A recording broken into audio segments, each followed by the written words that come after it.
Hello everyone, you're welcome to 2 Minutes Talk with Odurole Mojibola, your shoemaking made easy tutor. Guess what? Today we are going to actually be discussing motivation and discipline. How does it aid my business expansion? Sit back and I am going to be right back. Yes, the first thing we are going to be discussing is motivation. What is motivation? It's actually the reason why you are doing what you are doing. So the first question I want to ask you today is, why are you doing what you are doing? Because one of those things, the reason why is just like, you find out that somebody is doing something and oh God, they are doing it well and you are motivated to start. Fine. But I want to ask, by the time you start your own and you are not receiving motivation, how do you cope? I want you to know that there will be instances where there won't be motivation anyway. Nobody is even trying to say hi and we're done, good job. But yet, you have to keep going. But one thing I know motivation does, it keeps your business going. It keeps you moving. Because when you somebody make an order and you are able to deliver on time and they're like, oh, I like the work, the person I sent it to really love it, you are motivated to do more. And that's what motivation does. It keeps your business going. But on the other way around, what is discipline? Yes, and the second is actually discipline.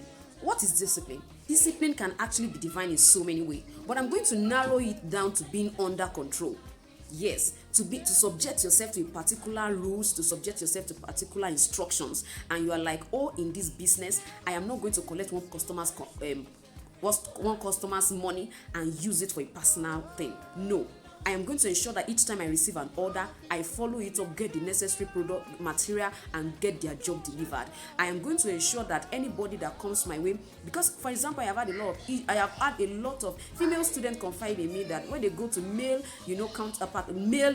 shoemakers to learn, and they are throwing advances at them, which is contrary to what they went there for. So I want you to know that if you are a male shoemaker, I am challenging you today. How disciplined are you? One of those things that discipline does is it makes your business to grow.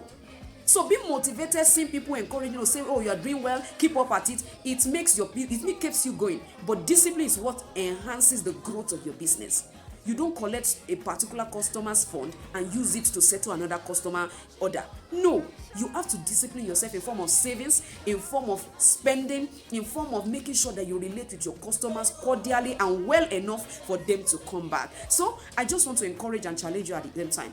As much as you are being motivated, please work on yourself and be disciplined enough to get your business to the next level. Thank you for joining me in today's talk, and I am going to see you next time.